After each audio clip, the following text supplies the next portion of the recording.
Okay, so here's the winter coop. Coop in winter. I had a light, just an extra light that comes on. It's not a heat light. It comes on at certain times of the day to extend the day a little bit. I have a chair and a light on the door so I can see things in the nighttime if I need to. Chair on the door so I can just pull up a seat if I'd like. And I hang it up because that way they don't poop all over everything. I've got a heated water drinker, which so far has worked all winter long. The only time it might not work is if the power goes out. It's really dusty in here right now, so it's full of dust on top. But the inside water is really clean with those little nipple water things. It keeps the water really clean. There's a little dish right here. They can get fresh water. I clean that out too. They can get fresh water if I pour it in there. Here is my power box. I had that outside. It's water, more than water resistant. It's more like waterproof. And the connections are all inside the box. The box was level outside, so it had snow buildup. It had rain on it. It wasn't doing anything bad. And I just brought it in to make it a little bit easier. I only have the light and the heated water plugged in right now. I did have the camera, but I have to get a different one because I put that one in the with the little babies. And then here's this brown bag is where they have their scratch grits. I would pull out a handful of that and throw it on the ground so they would keep occupied while I'm doing things in the coop and not attack me like freaking dinosaurs. Also, when they would come in from outside, I would throw the scratch down here. They all go running in here. I count them, make sure there's 9, and then I can close the outside door. I've got hanging baskets. It's got like what I have in here, I don't know, miscellaneous stuff.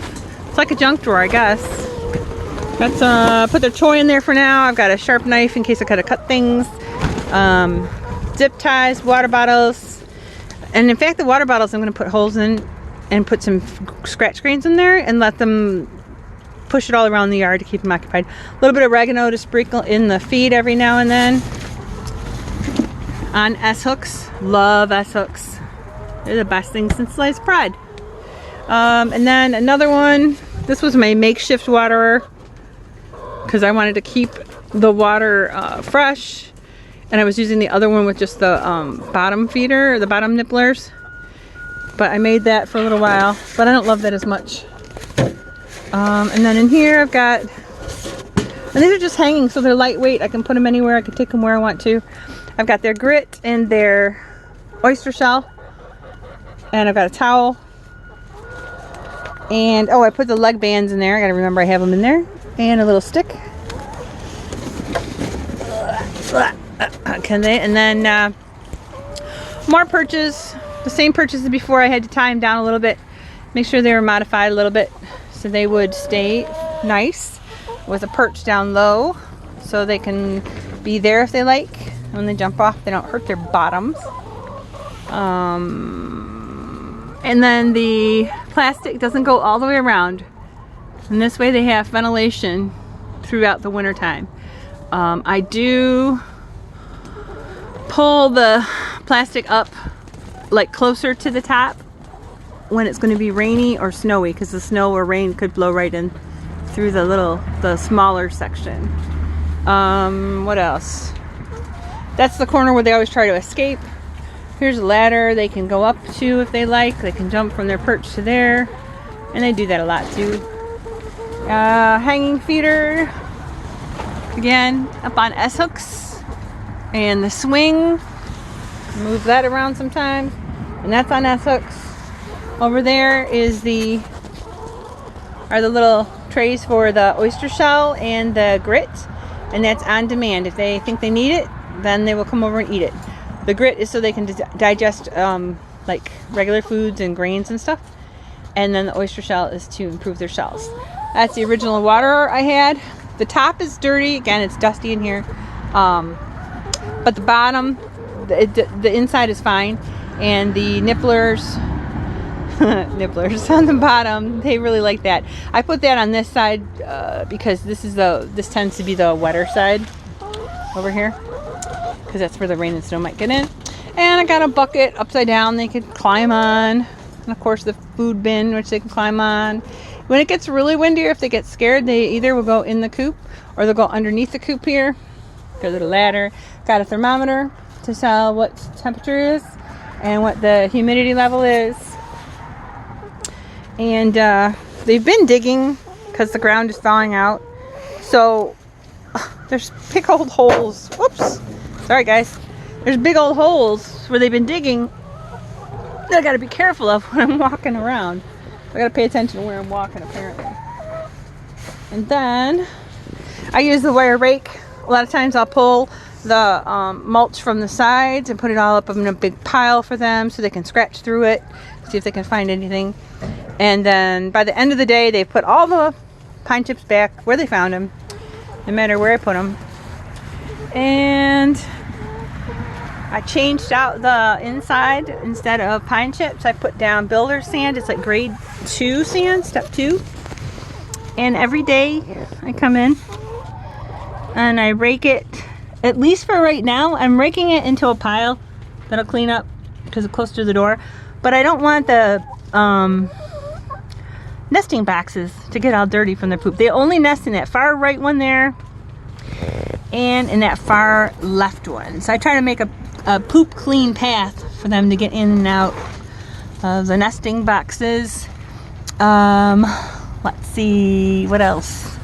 There's hay on top, or straw, I can't remember. It's a soft stuff. It's on top of wood chips. And then I made more perches down below on top of the perches that came with the coop here. And then there are perches up here, but see how close they are to the vent? And the wind comes right in there. So when it's blowing and it's really cold, I like to slide that halfway and only let them perch on that one. The other one I took out for now. In the summertime, I'm gonna put the other one back. Make sure that vent's wide open. And each side of the coop has windows or plexiglass. And I can unscrew them and then put in chicken wire. And they're gonna get a breeze that's gonna go right through in the summertime, and they won't get too hot that way. And then also the ammonia won't be too much for them. And likely the big chicks or the big chickens are probably gonna roost up on the top ones. And actually I could move one of these perches up there too. And then the small ones, the small 4 ones, when it gets warmer, are gonna come in here and they'll probably roost down below. And that concludes the coop tour. Outside is my chicken crib I made. I just put up I didn't put it up, I just wired it up to this post. I have that fencing. This used to be the tunnel. And that fencing over here and there. 1, to block the wind, and 2, to get a little bit of shade. Throw some shade on them. And then to get out, they go underneath here. And I open, oops, that door there. And then it's freedom right out into the chicken crib. And of course I'll close that fencing up before I let them out again. But when I made the chicken crib, I realized that I blocked the access door from the outside to clean the poop on that side. So I'm just gonna have to keep it open until, at least this fencing, until I'm gonna let them out there. And like I said, it's a beautiful day, but it's not, it's very, very windy, so it's a cold wind. So all this fresh grass down there they can eat. And then there's hay bales on the other side of this, and they scratched the heck out of the hay bales. And they've gotten to all the green grass that was growing in there, the green hay.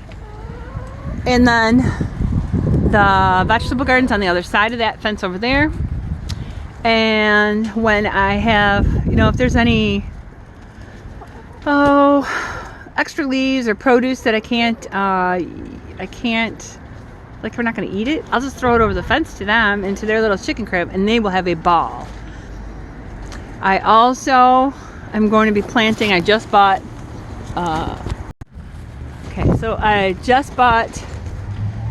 an apple tree, pear tree, peach tree. I don't know if the peach tree will grow.